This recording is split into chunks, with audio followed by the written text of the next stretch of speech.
Remember relative poverty is all about comparison, जहां comparison है, चाहे कंट्रीज का, चाहे परसेंटेज वाइज उसका, चाहे स्टेट्स का, तो हम रिलेटिव पॉवर्टी की बात कर रहे हैं।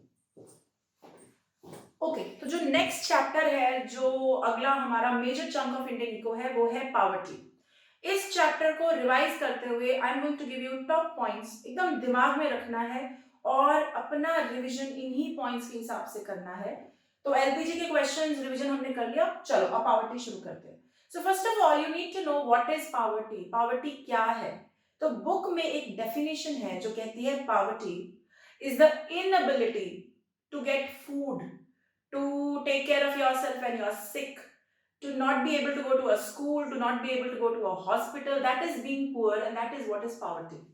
सेकेंड रिवीजन पॉइंट यहाँ पर है types of poor and types of poverty. आपको एब्सोल्यूट क्लैरिटी होनी चाहिए कि टाइप्स ऑफ पुअर हमारे पास है poor, non poor, occasionally poor, and we have types of poverty होती है एब्सोल्यूट और रिलेटिव। एब्सोल्यूट मतलब नंबर के टर्म्स में 20 करोड़ लोग पुअर हैं, 30 करोड़ लोग पुअर हैं।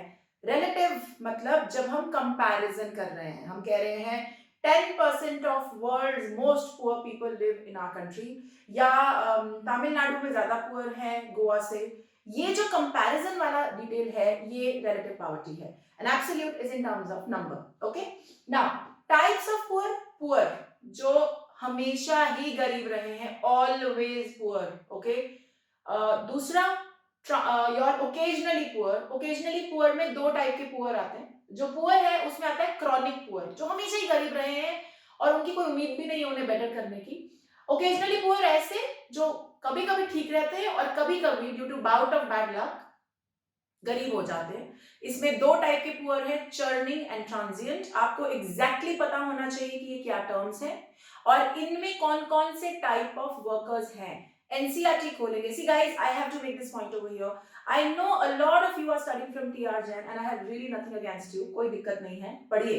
लेकिन हमारा एनसीईआरटी ग्रंथ है और पेपर वहीं से बनता है, इसीलिए I refer to NCERT all the time and there are many finer details in NCERT। बड़ा बेसिक बेसिक कुछ कुछ लिखा होता है जिसको हम इग्नोर नहीं कर सकते। तो इसीलिए मैं कह रही हूँ टाइप्स ऑफ पुअर क्या है और उनमें किस किस कैटेगरी के लोग आते हैं, ये आपको याद करना है।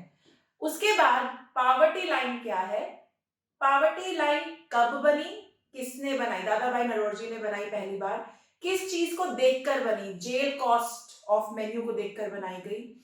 इसको बनाने के मेथड्स क्या हैं, आज की डेट में कौन से दो मेथड्स यूज होते हैं और वो कैसे बनाई जाती है, पावर्टी लाइन का क्या सिस्टम है, आपको ये याद करना है, दिमाग में रखना है। I am repeating, poverty line क्या है, सबसे पहली बार किसने बनाई, कैसे बनाई, अभी कौन सा यूज होता है, अर्बन रूरल एरियाज के लिए क्या क्या कट ऑफ है, ये सब आप पढ़ेंगे और दिमाग में रखेंगे। तो ये आपका थर्ड रिवीजन पॉइंट है।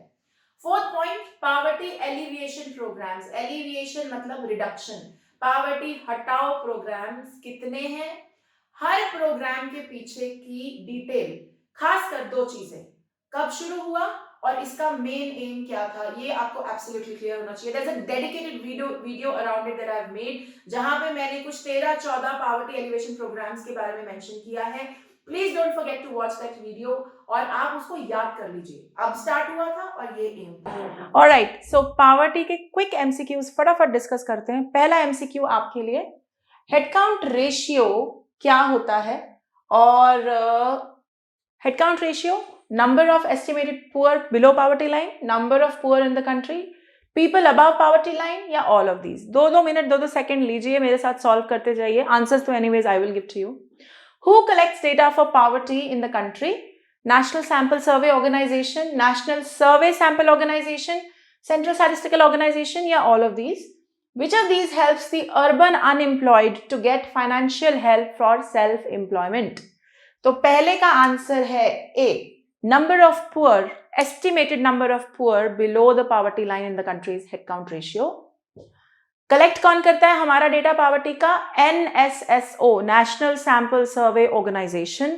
और इनमें से कौन सी वो योजना है जो अर्बन यूथ को फाइनेंशियल हेल्प देती है ताकि वो लोग अपना काम शुरू कर सके? The answer to this is Pradhan Mantri Rozgar योजना।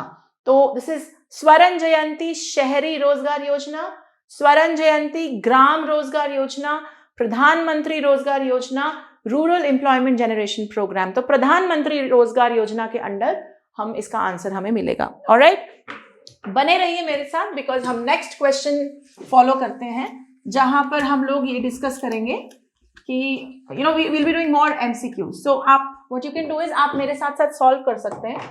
Okay, so question number 4 here, Antyodaya means A, upliftment of poorest, minimum standard of living, B, involvement with society, D, all of these. Okay, question number 5, Bihar has more poor than HP. Identify the kind of poverty here. Absolute, relative, both, none. Question number 6, who are the beneficiaries of National Assistance Program? A, widows, B, women, C, destitutes, D, both A and C. Question number 7, which of these is not a three-pronged approach of government? Increasing income assets, B, GDP growth, C, amenities provision, D, education. Okay, so here are my next questions. Sorry, here are my next questions. पहला question है अंत्योदया का क्या मतलब है? Your options are upliftment of the poorest, minimum granting of minimum standard of living, involvement, inclusion with the society, all of these. And the answer here is all of these, क्योंकि अंत्योदया का मतलब ही यही है, गरीबों को सबके साथ, पूरी सोसाइटी के साथ इन्वॉल्व करना, गरीब से गरीब इंसान की अपलिफ्टमेंट होना और basic minimum standard of living at least provide होना। Bihar has more poor than HP, and this is the case of relative poverty. Remember, relative poverty is all about comparison. जहां comparison है, चाहे countries का, चाहे percentage wise उसका, चाहे states का, तो हम रिलेटिव पॉवर्टी की बात कर रहे हैं। Who are the beneficiaries of National Assistance Programme? Widows भी हैं और डेस्टिट्यूट्स भी हैं, इसीलिए आपका आंसर डी होगा।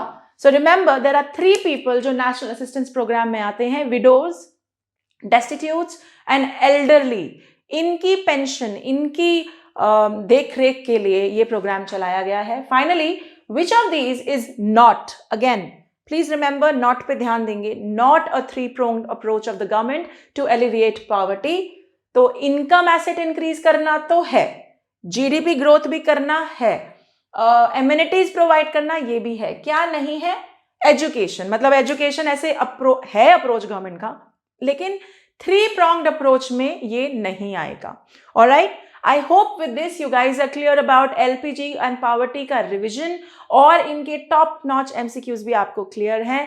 Hope to see you soon guys in the next coming of videos. I'm going to be touching upon the next set of chapters which is human capital formation and हमारा rural development. So stay tuned, do not go anywhere. Till then, bye bye, take care.